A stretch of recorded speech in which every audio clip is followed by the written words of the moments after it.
About 2 months ago, Dave Gettleman traded one of our franchise players, maybe the franchise player, Odell Beckham, to the Browns. And he tried to convince all of us that he had a plan. He knew what he was doing, that there was a vision for this team.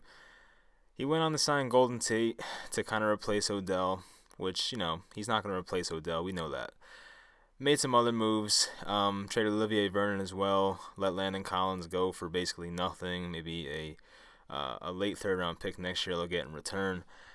Some of you wanted to believe him and said, yeah, this guy has a plan. There's no doubt about it. Some people even said you're a fool if you don't think Gettleman has a plan. But, no one said if it was a good plan or not. And I, for one, was a person who never trusted Dave Gettleman from the start. I didn't like him when he took Saquon Barkley. You could hate me all you want for it, but it's still right to this day. The man basically, in the end of it, took Saquon Barkley over Sam Darnold, Josh Rosen, Josh Allen, Drew Lock, Dwayne Haskins. Took them all over all those guys that play the most important position on the field. But no, he had to have Saquon Barkley, right? That's just what he does, because that's what Dave Gettleman does. His philosophy as a GM makes absolutely no sense to me, and I can't stand the guy. I really can't. I'm trying to be fair. I look at every move. I don't look at every move and say, whatever Dave Gettleman does, I'm going to hate it because I hate Dave Gettleman. That's not the way I look at it. That's not the way I try to be a fan, because that's just obnoxious and that's rude. I try to look at every move and say, hey, is this a good move for my team or is it a bad move for my team? What I saw tonight with the 6th overall pick was pitiful. It was disgraceful. This is a guy that the Giants easily could have had with their 17th pick. And here's a quote, not a quote exactly, but a tweet from Giants Daily, a pretty reliable source. He says, Dave Gettleman's just spoken to a live microphone and said he fell in love with a quarterback, Daniel Jones, after watching him play 3 series in an exhibition game, the Senior Bowl. I don't get how you watch a guy play 3 series in a Senior Bowl and say, yeah, I'm in love with this guy. You could say, I like this guy. There's some things he does that I really like, and I want to look further into him. But how do you fall in love with a guy for 3 series in an exhibition game? That's like seeing a girl walk down the street and you say, oh my God, I'm in love. I want to marry this girl. That's like what he did with Daniel Jones tonight. It makes no sense to me. What are you doing? This whole night has been crazy. And then, at 17 overall, at this point I really didn't care who they took because I knew this whole night was messed up anyway. They go on to take Dexter Lawrence. Now, he's not exactly Snacks Harrison. Pat Shurmur compared him to Linval Joseph, which I guess is a little better. But essentially, they took what Snacks Harrison was giving them. The Giants just traded away Snacks Harrison for a 5th round pick 7-8 months ago. And here we are taking another defensive tackle who's basically going to do the same thing that Snacks Harrison will do, that he did. Maybe he gets a little more push on passing plays, but Dexter Lawrence is not going to change the complexity of your football team. He's going to help. It's good to have a good defensive tackle, but he's never going to be the Aaron Donald type of guy. He's never going to be that. He's never going to be what Quentin Williams or Ed Oliver will turn out to be. And that's not saying that I don't like him as a player. I think Dexter Lawrence on a competitive football team would be an important piece. But for a team like the Giants, who you believe are rebuilding, because who the hell knows what the Giants are doing? I certainly don't. You would think they would take more of an impact player. They needed a pass rusher, didn't address it. They needed a right tackle, didn't address it. They needed a good QB, really didn't address it. I just don't get anything from this draft. I like the trade for DeAndre Baker. I do. I think DeAndre Baker could be a really good player. He's physical. He's big. According to Kim Jones, he has not allowed a touchdown in 2 full seasons. That's very impressive.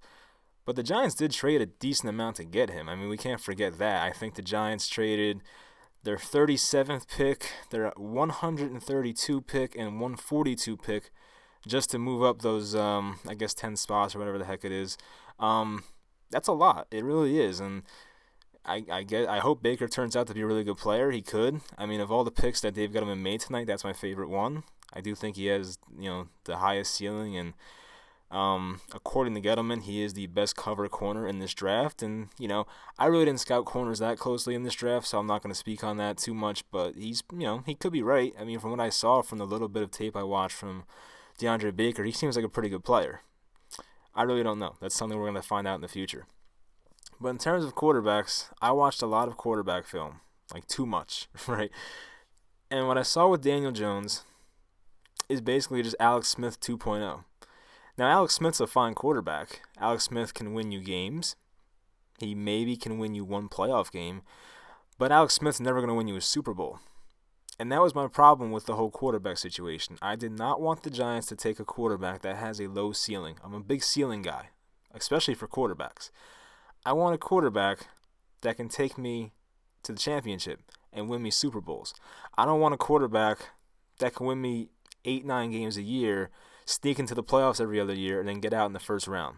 That's what I feel like Daniel Jones might be in the NFL. I could be completely wrong. I'm just going to say on the record right now, Daniel Jones might be a terrific NFL quarterback. He does have some things about him that I like. He does. I mean, he's basically Eli Manning with a lot more mobility.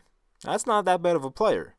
But when I look at him, I still see too much Alex Smith, too much dink and dunk type of stuff. Could be very inaccurate at times. Daniel Jones was not the kind of guy I would take 6 overall. Also at 6 overall, the Giants, Dave Gettleman had a press conference last Thursday, I believe, and said, we're not going to reach on anybody. We're going to take the best player available. If you think Daniel Jones is better than Josh Allen from Kentucky or Ed Oliver from Houston, I really don't know what you're watching. You have to have a very, very strong hunch about Daniel Jones taking over those players. And I thought it was a slam dunk when I saw that Cleveland Farrell went to the Raiders, and then I wanted Devin White, but he went to the Bucks. And then you see Josh Allen sitting at the board at 6, and you're like, the Giants cannot screw this up, right? They really can't. Roger Goodell strolls over to the microphone with a 6th pick of the 2019 NFL Draft. The New York Giants select. I'm like, all right, Josh Allen. Daniel Jones. I'm like, what the I had like a blank stare on my face. Like, I didn't know what to do. And like, I wasn't too shocked because last year I really thought they were going to take a quarterback, and I was really set up for disappointment this year. And I mean, I said it a while ago that I set my expectations at Daniel Jones at 6 type of levels, and I kind of did it as a joke, but then here we are actually taking Daniel Jones at 6, so I thought that was kind of funny. It's just I really don't get what their plan was. I don't know how some of you bought this plan that Dave Gettleman was selling to you. And I have people in my comments sometimes even try to convince me, like, Dave Gettleman's a good GM. You saw what he did in Carolina, blah, blah, blah. I don't know how many times I have to say it. Dave Gettleman did not build the nucleus in Carolina. He added a few pieces to that team. He did not have Kuechly, Cam, Thomas Davis, Greg Olsen. He didn't have those guys. That's not Dave Gettleman. He came into a good situation. He came into a good football team. He came into a team with a player at the most important position having an MVP season. Cam Newton was dominant in 2015. Hell, I could have been the GM and they could have had a good year. I don't know if they would have went to the Super Bowl, but when you have Cam Newton on your team and some good players around him, you're going to go pretty damn far. I don't know why Dave Gettleman gets all that credit.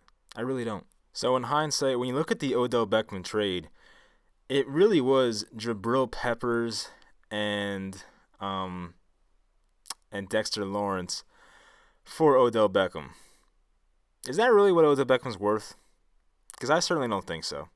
Dave Gettleman was so focused on getting this guy out of here because he thought Odell was such a problem in the locker room. He's not all about football. He said he wants to play in Los Angeles or something like that in some interview. We just had to ship him out, right? He just had to go to Cleveland for 75 cents on the dollar, not even 50 cents on the dollar. And some of you, I'm assuming the people who like the Odell trade are older people who just don't put up with nonsense. And Dave Gettleman even said it himself. You don't quit on talent. What the hell do you call Odell Beckham? Are you basically saying Odell's not talented? Is that what you're trying to say? Because if you're saying I don't quit on talent, yet you quit on Odell Beckham, are you saying he's not talented?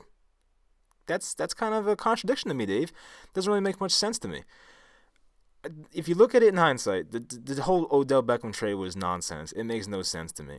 So yeah, I'm happy. I'm glad you got him out of here because Odell was definitely the problem for the Giants the last 5 years, right? He was definitely the big issue. It's not like he made Eli Manning have really good seasons in 2014 and 2015, right? It's not like Odell Beckham single-handedly carried the Giants offense in 2016 when they won 11 games, right?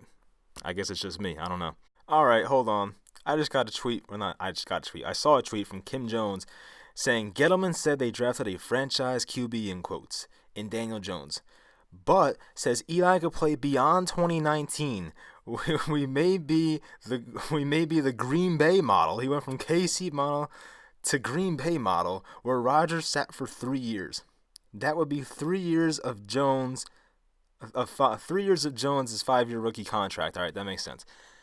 You really want to have Eli Manning back after next year? Are you insane? I hope you're just saying this because you're just trying to be nice and give Eli confidence. Why don't you want to start over? We're not winning a Super Bowl with Eli Manning. Why don't you get it? Gettleman, those days are over. I don't know why Gettleman thinks that this team could still win with Eli Manning. He needs everything perfect around him. You did not address right tackle today.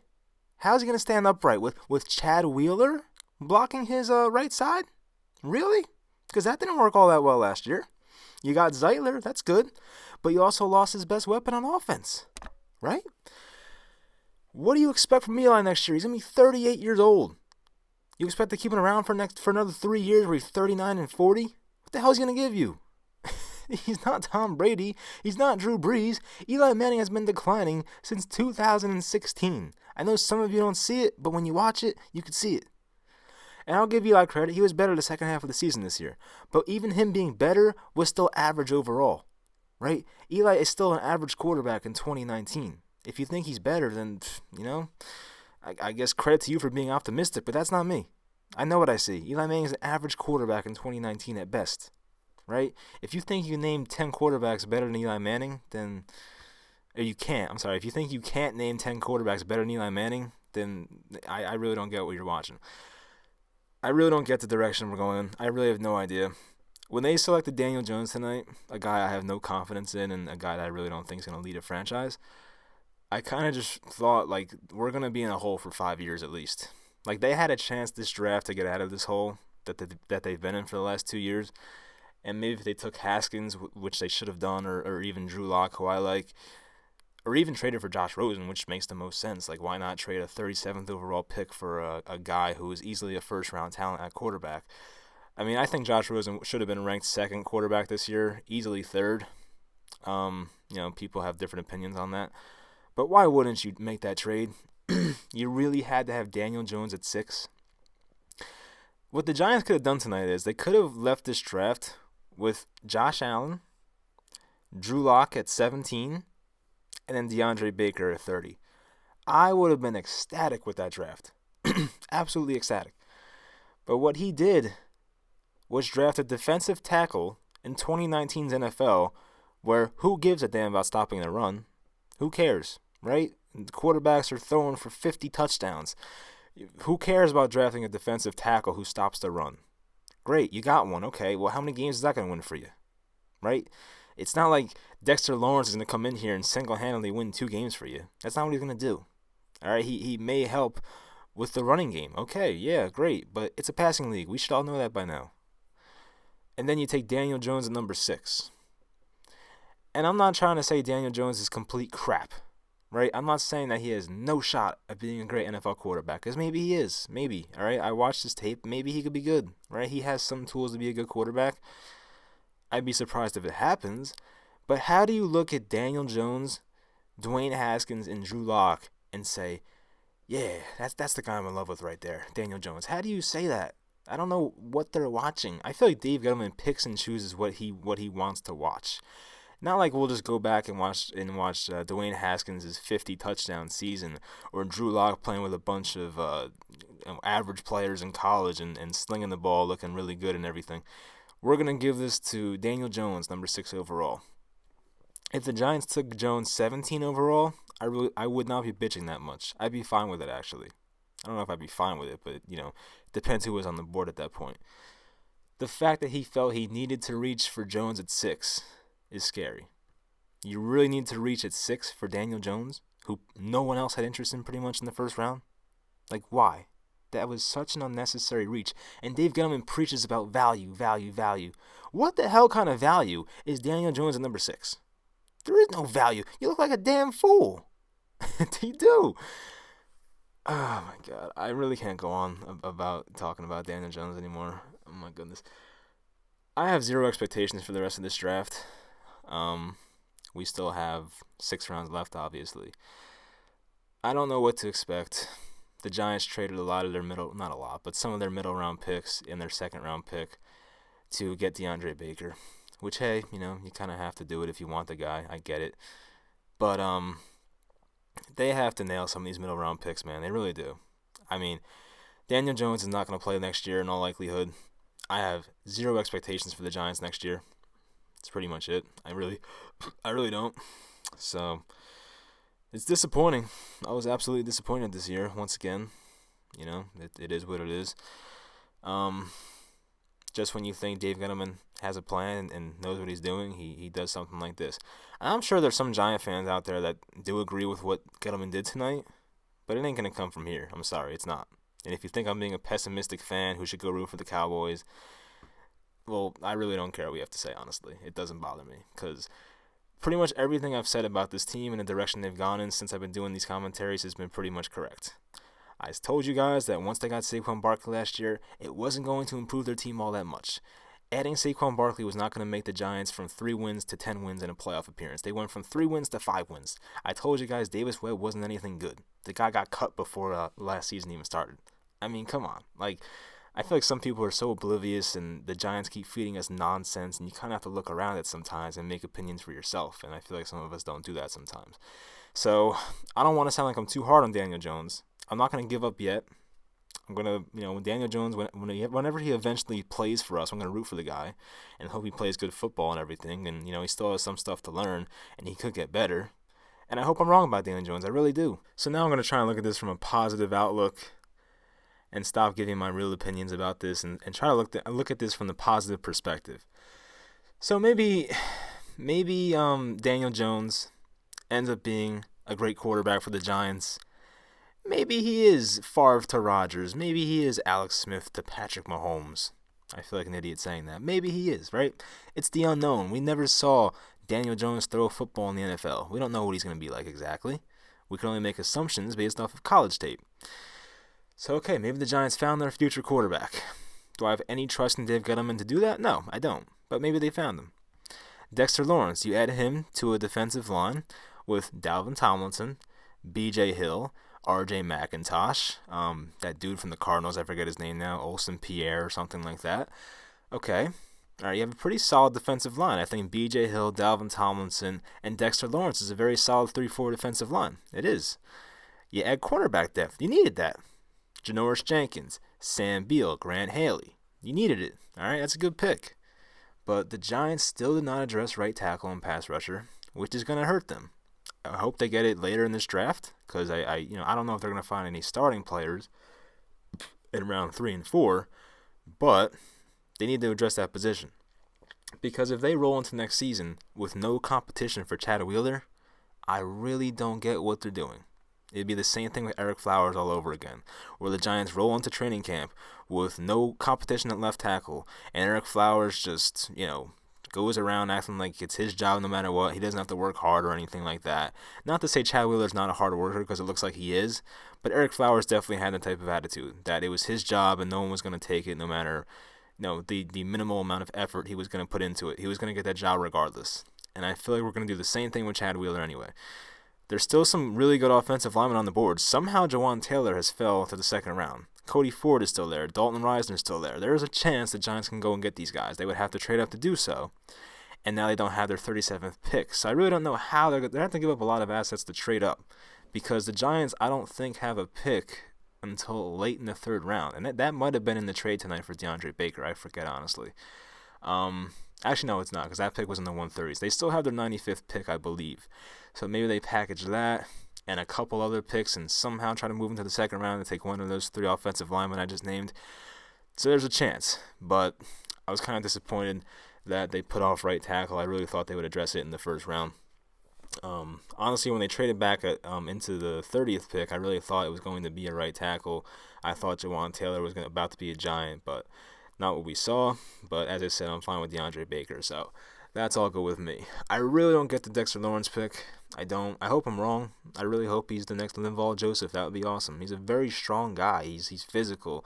He can move the offensive line. Like, he does good things, but I just don't know if he's, once again, I always talk about positional value. I don't think that defensive tackle A defensive tackle that really doesn't have many pass rushing moves or much pass rushing history in college. I don't know if that's worth the 17th overall pick. When you're on a team that needs edge rushers. And honestly, I wouldn't be shocked if the Giants really wanted Brian Burns at 17. But of course, Gettleman's old Panther squad sniped him at 16, so that's what happens. I mean, they didn't trade up to get Brian Burns. I don't even know if they wanted him, but he was taken right before us, and that hurt because that was a guy I wanted. But they have Dexter Lawrence. They really don't have an edge rusher. They really don't. I mean, if I look at their depth chart right now, their edge rushers or outside linebackers are basically Lorenzo Carter, Marcus Golden, Kareem Martin, and Avery Moss. So, yeah, nothing great there. Lorenzo Carter could blossom into a really good player. I hope he does. We know what Marcus Golden is. We pretty much know what Kareem Martin is. Avery Moss is a wild card. I feel like he's been here for years. I feel like he was a Jerry Reese pick, and he's never really played all that much. But the Giants don't have that prolific pass rusher, that guy that quarterback on the opposing team has to fear every time they face the Giants. You know what I mean?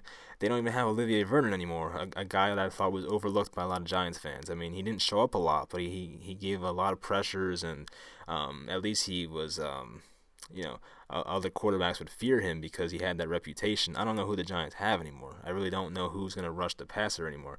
I hope Lorenzo Carter takes that big step. I really do.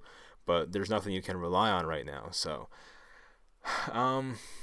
there are good pass rushers left. You guys know I'm a big O'Shane Zimenez fan. Baganu is still left. So there's still some guys out there that can rush the passer. They're just not going to be the upper echelon guys like even Montez Sweat went to the freaking Redskins at like 25, which was the Redskins had a great draft tonight. Dwayne Haskins at 15 and then 25 for Montez Sweat. So hats off to them. I didn't even get into that. I think Dwayne Haskins is going to whip us for the next decade, and he's definitely going to hold a grudge against us, as he should, because I definitely would too. And there was a video on Bleacher Report, I think it was, of Dwayne Haskins laughing at his phone when he heard the Giants took Daniel Jones, and I thought that was hilarious. So, I once again, I just don't get how you watch Daniel Jones and Dwayne Haskins and assume that Daniel Jones is going to be the better pro. I just think it's the typical Giants thing where they look at him and say, well, it's a 6'5" white guy who weighs 230 pounds and whatever, looks the part, all that kind of stuff, and they take him because, Dwayne Haskins is 6'3" African-American. Like, I don't want to bring the whole race card into it, but, like, I really don't know how you look at these two quarterbacks and assume that Daniel Jones is better. So that's the one thing I have to go to is race. I'm sorry, I'm not the type of guy, but it's just, what else am I going to look at between these two quarterbacks? I don't get how you look at these two and just say, Daniel Jones is better. I'm going to take him 6th overall over some great defensive players like Josh Allen and Ed Oliver. It just makes no sense to me. So, I've been ranting for 23 minutes now. I probably should have waited to do this because I am definitely not level-headed right now, and I'm just disappointed and frustrated because this is a night that we've all looked forward to for 2 or 3 months, and then it comes here and you just get severely disappointed. So that all sucks. But hopefully the Giants have a good rest of their draft. I hope they trade up and get a right tackle because they need it. I'll do a video after the draft's over, I guess. I don't even know when it's over. Probably Sunday, Saturday, one of those days. So I'll come out with a video sometime this weekend, I guess. But if you've made it this far, thanks for watching.